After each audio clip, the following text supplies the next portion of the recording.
بسم اللہ الرحمن الرحیم۔ بھائی میرے محبوب صلی اللہ علیہ وسلم یہ پیغام دے کے گئے ہیں امت کو، عدل کا دامن تھام، انصاف سے زندگی گزار، انصاف کے ساتھ وقت گزار۔ اور اگر تو انصاف نہیں کر، محمود غزنوی بیٹھے ہیں، ایک بندہ تڑپتا اور روتا ہوا آ گیا، روتا ہوا، کہا کیا ہوا؟ کہنے لگا حضور میں غریب ہوں۔ اور ایک بات اس طرح بھی ملتی ہے کہ عورت تھی اور بی بی آ کے کہنے لگی حضور میں غریب نہیں ہوں، 3-4 بیٹیوں کی ماں ہوں، خامد فوت ہو گیا، شاہی خاندان کا ایک نوجوان میرے گھر آتا ہے اور میری بیٹیوں کے ساتھ ظلم کرتا ہے، مہربانی ہو جائے۔ محمود غزنوی کہنے لگے تو جا، سپاہیوں سے کہنے لگے بی بی دوبارہ آئے تو میں سویا ہوا بھی ہوں تو مجھے اٹھا لینا۔ کہا جیسے ہی وہ تمہارے گھر میں آئے مجھے بتانا۔ بی بی کہتی ہے تیسرے دن میں دوبارہ گئی، دروازے شاہی پہ دستک دی تو محمود فوراً نکلے، لباس پہنا جنگ کا، نیزہ، تلوار، تیر، کمان، گھوڑے پہ بیٹھے میرے ساتھ چلے، اور کہتے ہیں جب اندر داخل ہوئے تو وہ نوجوان گھر کے اندر تھا۔ محمود غزنوی نے اندر جاتے ہی کہا جلدی سے چراغ بند کرو، دیا گل کر دیا، چراغ بند کر دیا، اور محمود نے 2 وار کی اور نوجوان کی گردن اڑا دی۔ جب قتل ہو گیا تو محمود نے کہا پانی لاؤ، اور بی بی کہتی ہے میں پانی لائی 1 پیالہ، 2 پیالے، 3 پیالے، 5 پیالے پی گئے محمود پانی کے، پیتے ہی جا رہے۔ میں نے کہا بادشاہ کیا ہوا؟ تو محمود رونے لگا، کہنے لگا تجھے انصاف مل گیا نا؟ کہا مل گیا۔ تو محمود کہنے لگے یہ میری سگی بہن کا بیٹا تھا اور میری بیوہ بہن کا اکیلا بیٹا تھا۔ جب تو میرے گھر آئی کہ شاہی خاندان کا نوجوان آتا ہے تو میں نے تحقیق کی تو مجھے پتا چلا کہ وہ تو میرا اپنا بھانجا ہے۔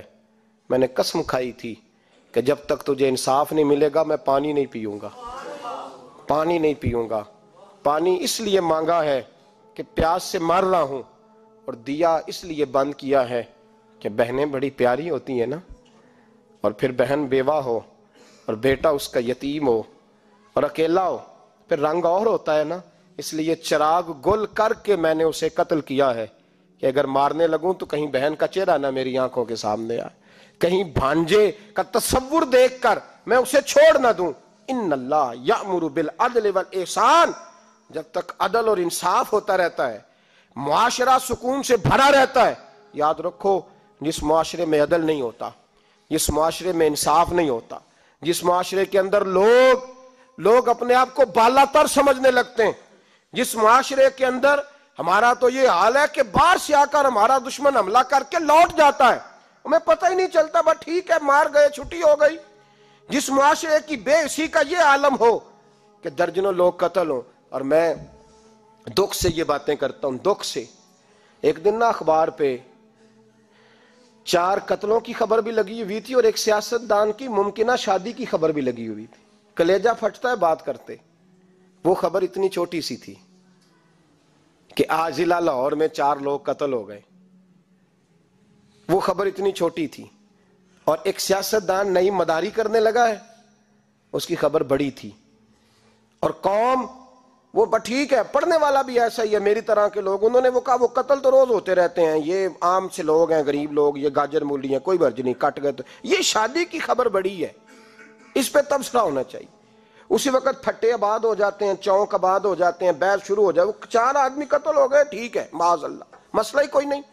اتنی بے حسی، اس قدر زیادہ سفاکیت، اور قومی میڈیا مداری گروہ کی خبریں بڑی دیتا ہے، اور جو بیچارے قتل ہو گئے سرے راہ، جن کی رپٹ بھی پتہ نہیں کب درج ہوگی، اور جن کے بارے میں پہلی کارروائی کا آغاز بھی پتہ نہیں کب ہوگا، ان کی خبریں چھوٹی ہیں۔ ہم تو اس طرح ہیں جیسے کوئی مداری لگائے گا تو ساری قوم وہاں کٹھی ہو جائے گی، یہ سنجیدہ قوموں کا وتیرہ نہیں۔ او بھائی ہم پاکستانی، پنجابی، یہ سارا کچھ بعد میں ہے، سب سے پہلے ہم رسول اللہ کے غلام ہیں، ہمارے مزاج کے اندر وہ سارا کچھ ہونا چاہیے جو ہمارے نبی نے ہمیں عطا فرمایا ہے، ہمیں ان ساری چیزوں کو سیکھنا چاہیے جو رسول پاک نے ہمیں عطا فرمائی ہیں، اپنے مزاج کو تبدیل کریں، انصاف کا آغاز کریں، اور اگر کبھی غلطی ہو جائے تو ڈٹ کے کہیں ہو گئی، اپنے آپ کو پیش کریں۔ حضرت علی شیر خدا رضی اللہ تعالیٰ عنہ فرمایا کرتے تھے جسے دنیا میں سزا ملے گی اللہ دوبارہ قیامت میں نہیں دے گا، اس لیے کہ میرا رب بڑا کریم ہے۔ آپ فرمایا کرتے تھے وہ بڑے قیمتی لوگ ہیں جو دنیا میں سزا لیتے ہیں لیکن آخرت کی سزا سے بچ جایا کرتے ہیں۔ یہاں اگر اپنے آپ کو پیش کر لیا جائے، یہاں اگر انسان اپنے آپ کا محاسبہ کر لے، اس جگہ عدل قائم کر لے، صبح قیامت اس کے لیے آسانی ہو جائے گی۔ غریب سے لے کر امیر تک جو جس جگہ بیٹھا ہے، جس منصب پہ بیٹھا ہے، اسے تقاضا عدل قائم کرنا چاہیے، اسے انصاف کا بول بالا کرنا چاہیے، اسے ہر مقام پر یہ سوچنا چاہیے کہیں ایسا تو نہیں کہ میں بے انصاف ہوں۔ اور یاد رکھیں انصاف ہوتا ہے، نہ انصاف کی آنکھیں ہونی چاہیے اور نہ انصاف کا دل ہونا چاہیے۔ وہ دیکھے نہ کہ سامنے کون ہے، اور اس کا دل اگر دھڑکے تو صرف انصاف کے لیے دھڑکے، کسی اور کے لیے دھڑکنا نہیں چاہیے۔ اسے بالکل فیصلہ کرنا چاہیے، جو بھی سامنے آئے اسے فیصلہ کرنا چاہیے۔ اپنے آپ کو پیش کرنا سیکھیں، معاشرے میں انصاف کرنا سیکھیں، عدل کرنا سیکھیں۔ ہمارے ہاں انفرادی سطح پہ جب شروع ہوگا یہ کام، انفرادی سطح پہ، پھر وہ اجتماعی، آپ یقین کریں لوگ گفتگو کی حد تک بھی انصاف نہیں کرتے۔ کوئی آدمی اگر صحیح کہہ رہا ہے نا بات، لیکن ہمارے مفادات کو ٹھیس پہنچ رہی ہے تو اس کی مخالفت کرنا ہم ضروری سمجھتے ہیں، کہتے ہیں بات صحیح کر رہا ہے، پر چونکہ میرے مفادات کی نہیں، لہذا میں اس کو اس بات میں آگے بڑھنے کی اجازت نہیں دوں گا۔ 2-4 دن پہلے ایک صاحب مجھے سمجھانے لگے، کہنے لگے معاملات تھوڑے آگے بڑھ رہے ہیں، اب تو چیزیں بڑی ساری صحیح ہو گئی ہیں، علماء کو نرمی کرنی چاہیے۔ اور میں نے کہا کس بات کی نرمی؟ ہماری آواز تو اتنی مؤثر ہے ہی نہیں، ہم نے تو کبھی دعویٰ ہی نہیں کیا کہ ہماری وجہ سے بڑا انقلاب آ رہا ہے۔ اگر کونوں میں بیٹھ کے مسجدوں میں رسول اللہ کے نام کی دعائی دیتے تو اتنا تو موقع دو نا، ہمیں کم از کم اتنا تو کرنے دو۔ اور وگرنہ اگر ہم سے پوچھو تو مرحوم کہہ گئے تھے جتنے غریب گھر ہیں اجالوں سے دور دور، اتنی ہی روشنی میں چراغوں سے چھین لوں، اور جتنے غریب تن ہیں لباسوں سے بے نیاز، اتنی ہی چادریں میں مزاروں سے چھین لوں۔ اتنی تو ہمتیں ہوں میری کم سے کم بلند کہ شاہوں کے تاج فقط اشاروں سے چھین لوں۔ عدل رہے گا تو امن رہے گا، عدل رہے گا تو سکون رہے گا، عدل رہے گا تو معاشرہ بنے گا، اور انسان رہیں گے۔